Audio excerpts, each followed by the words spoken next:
direto ao ponto. Oferecimento: Plataforma Intacta 2 Extend. O futuro da soja é seu. E a Prosmate, Associação dos Produtores de Sementes de Mato Grosso. Olá, está no ar um programa direto ao ponto, conversando aqui do estúdio de Brasília com o deputado Sérgio Souza, do Paraná. Seja bem-vindo, deputado. Obrigado, Glauber, mais uma vez aqui no seu programa, né? Você é o nosso amigo, parceiro, e estar aqui no Canal Rural, no seu programa, é um privilégio e é uma oportunidade de nós debatermos os temas que afligem o nosso setor agropecuário brasileiro. Deputado, eu vi que você estava falando sobre essa questão lá no Paraná, parece que está tendo problema de decisões, principalmente da Mata Atlântica. Eu queria que você explicasse para a gente, sobre o impacto disso. Glauber, eu coloco nas minhas falas que nós temos dois cuidados especiais que nós temos que ter com o nosso setor. Um é o cuidado do direito à propriedade. Nós temos que tomar muito cuidado porque muitas ações estão escondidas acontecendo nessa tal de prateleira de terras, que nós não sabemos bem o tamanho do impacto que pode ter na garantia do direito à propriedade. São muitas ações, inclusive no Congresso, fora do Congresso, que estão tramitando nesse sentido. E uma outra situação é a questão ambiental. E a gente tem que entender que o agro não vive sem um ambiente adequado, e sem alimento, o ser humano também não vai sobreviver, Nós precisamos que isso se converse, Harmonia, A produção agropecuária, a produção de alimentos e o meio ambiente adequado. É algo extraordinário que está acontecendo hoje na questão do cuidado com o solo. O solo, quanto mais rico, você produtor como eu, você sabe, um solo bem cuidado é um solo que retém carbono, é um solo que consegue as raízes, a profundidade, que dá mais resistência à seca. E isso é algo extraordinário, A gente tem que ter um ambiente adequado para produzir bem e alimento de qualidade. Nós, pensando nisso, o Congresso Nacional, nesses anos todos, a gente vem buscando modernizar uma legislação. Então, nós fizemos a lei dos bioinsumos, eu fui o relator delas, nós fizemos a lei dos defensivos agropecuários, nós voltamos um pouco no tempo, nós fizemos o Código Florestal. O Código Florestal gigante, Ali pelo Aldo Rebelo, nosso relator, Miqueleto, presidente da comissão, pessoas assim extraordinárias, O Miqueleto, meu pai político aqui em Brasília, meu orientador no Senado, eu estava lá na época e participei de todas as comissões, ele foi o meu orientador, o cara que me ajudou muito, de verdade, assim, e o Aldo também, um cara extraordinário, o Piau também, Não sei se você lembra do Piau, foi relator na Câmara dos Deputados, no Senado, o Luiz Henrique, tivemos vários atores. E fizemos o Código Florestal. E fizemos debatendo ele em todos os biomas do Brasil. Vale para todo mundo. Sim. No entanto, alguns ativistas ambientalistas e alguns atores do Poder Judiciário e também do Ministério Público teimam a questionar a validade do Código Florestal no bioma Mata Atlântico. Então não é raro, às vezes, alguém questionar a aplicabilidade do Código Florestal no bioma Mata Atlântica, sob o argumento de que há uma lei especial, que é a lei da Mata Atlântica, e que lá não valeria o Código Florestal. Se não vale, não tem que fazer CAR, porque o CAR é um instrumento do Código Florestal, não tem que fazer PRA, porque o PRA, Programa de Regularização Ambiental, também é um instrumento do Código Florestal. Então, como é que se não se aplica só o que é benéfico da lei da Mata Atlântica, vamos dizer assim, ao setor do meio ambiente, e do Código Florestal a mesma coisa. E o que for ruim para o produtor rural, do ponto de vista de inviabilizar o uso da propriedade, aplica-se das duas leis. Não funciona isso. E nós tivemos uma decisão recentemente de um juiz lá no estado do Paraná, e esse juiz ele disse o seguinte: olha, Instituto de Águas e Terras, que é quem faz a análise do CAR, e IBAMA, vocês estão proibidos de analisar e suspender qualquer multa no estado do Paraná. Mas espera aí, a multa ela pode ter sido abusiva, ela pode ter sido além da proporcionalidade, ela pode ou equivocada mesmo? Equivocada, claro. Propriedade errada. E o órgão administrativo está proibido de analisar e suspender um embargo, né, que pode ser além da proporcionalidade, e disse para o órgão ambiental do Paraná, que é quem analisa o CAR, dizendo que você está proibido de analisar o CAR. Sem CAR, minha gente, você não comercializa, você não planta, você não vai no banco fazer financiamento, você não faz nada sem CAR. Olha que tragédia isso, né? E o Paraná, o governador Ratinho Júnior, temos aqui que parabenizá-lo pela ação, através dos seus instrumentos todos, o procurador de Estado também, fez todo um trabalho muito bom e conseguimos, no Tribunal Regional Federal, uma suspensão dessa decisão, dizendo, enquanto não houver o trânsito em julgado dessa questão que envolve essa emblemática toda sobre a aplicabilidade do Código Florestal no bioma Mata Atlântica, então fica suspenso e vale o Código Florestal, como já decidiu o Supremo Tribunal Federal. Então, continuamos a vida, mas sempre matando um leão por dia, né? Agora que você está falando, eu achei interessante, igual você falou. Aí lá, por exemplo, tem muitas vezes a Mata Atlântica, até o que o juiz está olhando é numa parte mais restritiva, né? Com certeza. Sim. E é engraçado, porque se a gente for pensar para o Cerrado antes você podia deixar 20%, né? No caso do Mato Grosso, tudo agora tem que deixar 35%. Então daí ele...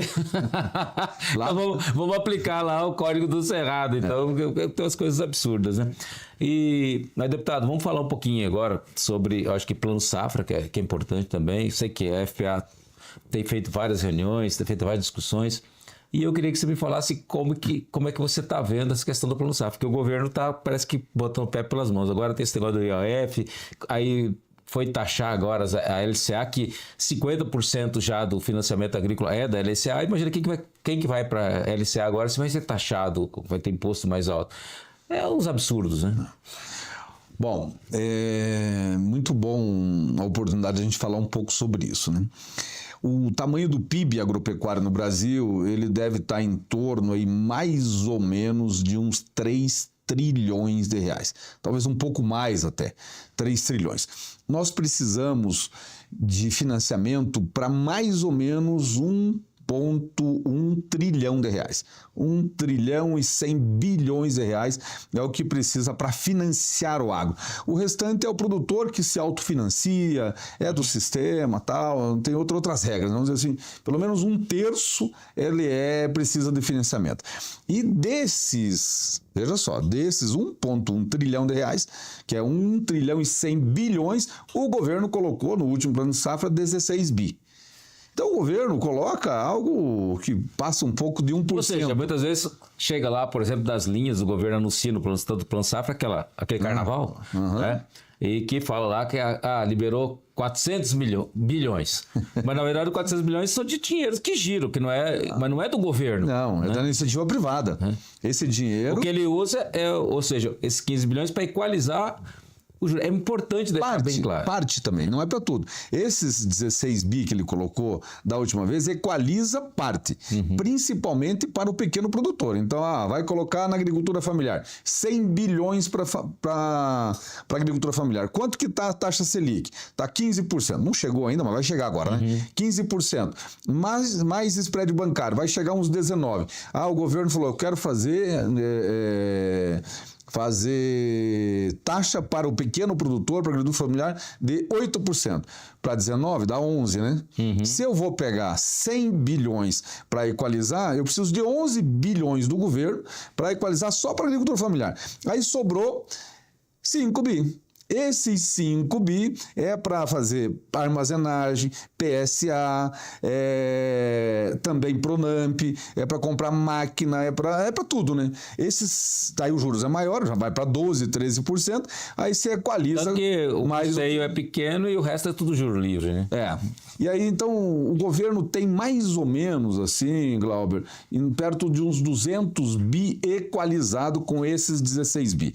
Com esses 16 bi, ele subsidia juros que se toma no mercado pelo setor produtivo, uns 200 bi. Os outros 200 e tantos bi que deu o plano safra da agricultura de 24, 25, é só mercado privado. Então, assim, o governo, ele subsidia algo em torno de 15, 16 bi para um setor que toma emprestado algo em torno de 1 trilhão e 100 bilhões de reais. Você veja, é muito pouco. E esse setor responde... Ou seja, você falou para a gente que seria 1 trilhão. né? Vamos supor. O que é financiado. Não, é que precisa, que necessário. Se fosse equalizar, vamos supor que tivesse um país sério, que corta gastos, a gente precisaria, vamos supor, equalizar 5%. Né? Então, praticamente seria 50 bi. Seria isso? Mas... É mais ou menos. Mas nós fizemos umas contas. Eu vou pedir para você só um momentinho, tá? Que nós vamos para o intervalo e depois você vai apresentar suas contas aí para a gente falar um pouquinho mais de Plano Safra. Você não saia daí. De volta direto ao ponto, conversando com o deputado Sérgio Souza. A gente está falando sobre Plano Safra. Deputado, você estava falando dessa questão do Plano Safra e que você falou da questão do recurso. Você fez uma conta ali, ou seja, você falou que precisa de 1 tri, né? 1 trilhão para financiar todo o agronegócio, a agricultura brasileira, agricultura e pecuária, né? Então, tudo isso. E que o governo, na verdade, coloca 16 bi. Agora, qual que seria a conta necessária? Como está hoje de dinheiro? Bom, vamos lá. O que nós, da Frente Parlamentar Agropecuária, presidida pelo nosso amigo Pedro, a CNA e a OCB, junto com o IPA, o Instituto Pensar Agro, lá onde tem assento a Abramilho, a Abrapa, a Soja, tá todo mundo lá, né?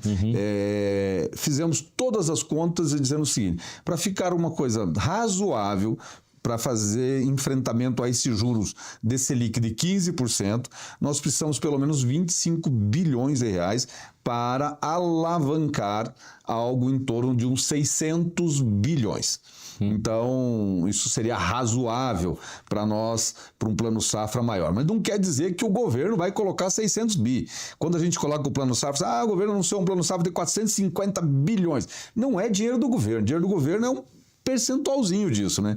Nós estamos dizendo que hoje o ideal, pelo menos 25 bi, porque nós vamos ter algo financiável aí de plano safra, que é 1/3 mais ou menos da produção agropecuária que é financiada, mais de 1 trilhão de reais. Interessante. Agora, o que você está vendo? Por exemplo, que a gente está vendo ali que o governo está querendo aumentar no negócio da IOF, aí taxando a LCA, que hoje, na verdade, que ele falou, precisa de 1 trilhão, né? Ou seja, mas na verdade o governo ele pode até anunciar que ele anunciasse que ia dar os 25 bilhões, a gente sabe que no final nunca vira, né? Vamos supor que vai financiar metade.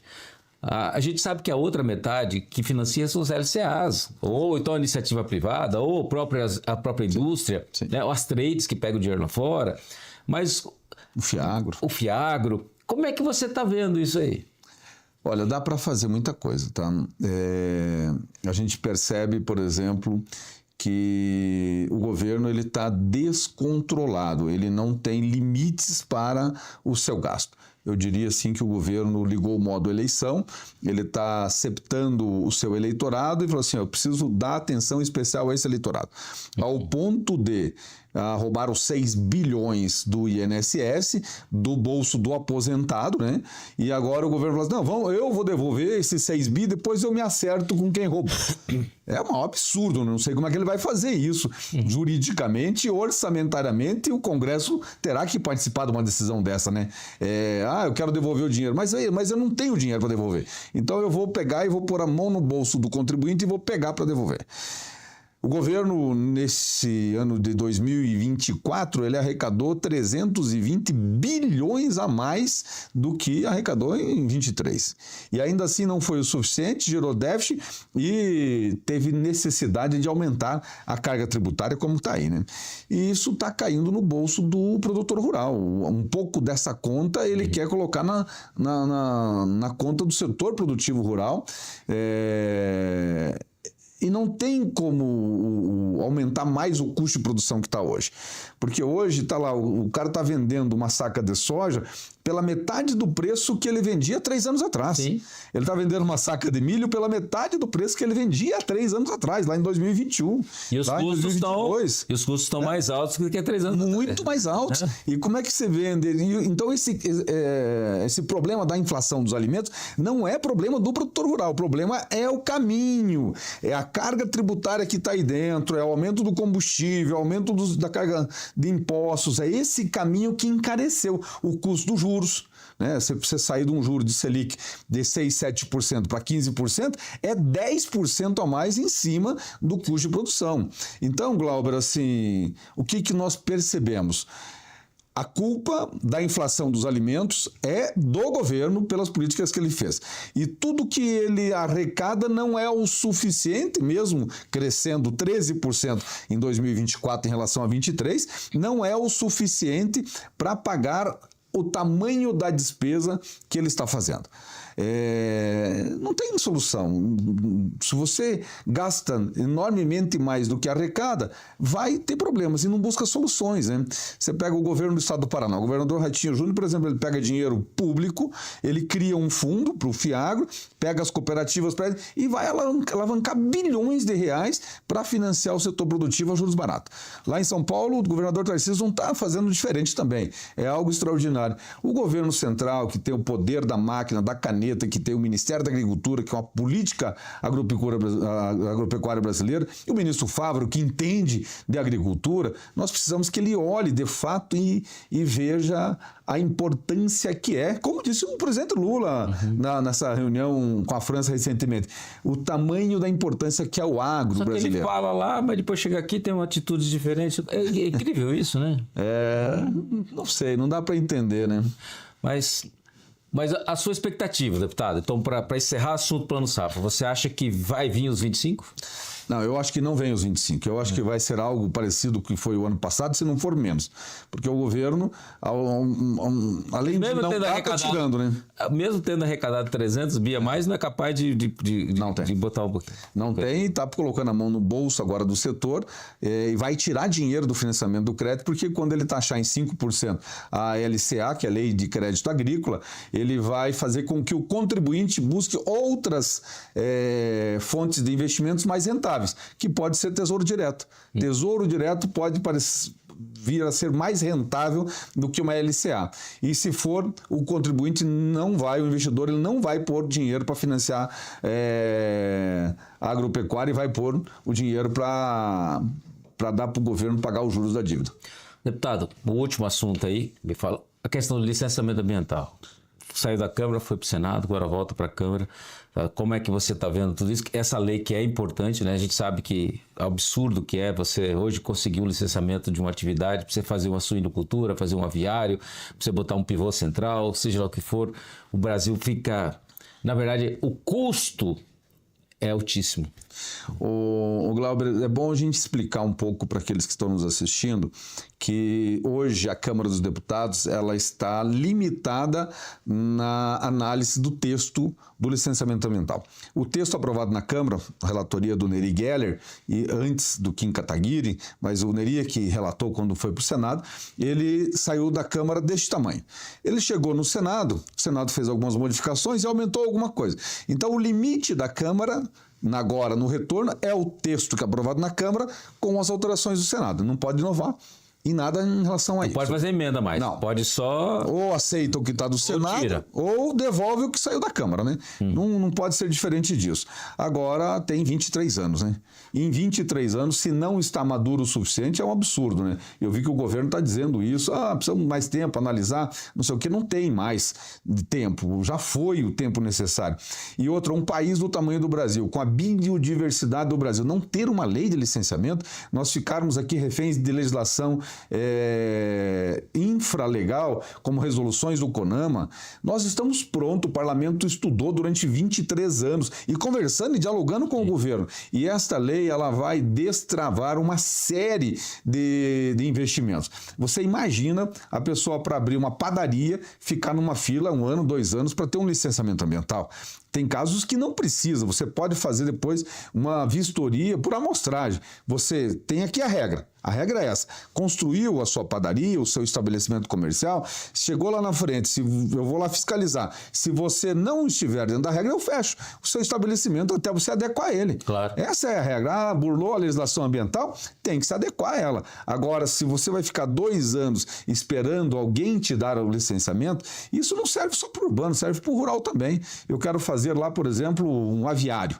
Esse aviário tem legislação onde eu vou dar a destinação dos dejetos, certos, como que eu vou fazer com as carcaças, né? Tem uma série de regras que tem que ter. Eu construo tudo isso, está lá pronto, o aviário funcionando, eventualmente pode passar lá um fiscal e olhar, olha, você está adequado, está aqui, está testado, não, você precisa fazer uma adequação. Tal melhorias, né? A legislação Simples, né? é Mas muito... parece que complica, né, deputado? Pega as rodovias do norte, né? Essa que vai de Rondônia a Manaus, né? É uma loucura, rodovia feita há 13 anos, pronta, asfaltada, já cheia de buraco, faz 13, 14 anos que não consegue dar um licenciamento para recapagem. Infelizmente, esse é o nosso país, né? Esperamos que ele vá melhorar e algumas coisas, deputado. E que adoramos, né? Que adoramos, com certeza. Paixão, mas a gente fica triste, né? É triste. Igual quando você tem um filho que tá indo mal na escola, você fica triste. Né? Fazer o quê? É filho. Deputado, obrigado por sua presença aqui no Direto ao Ponto. Obrigado, meu amigo. Tá aí, gente. Uma entrevista super especial para você. Obrigado pela companhia.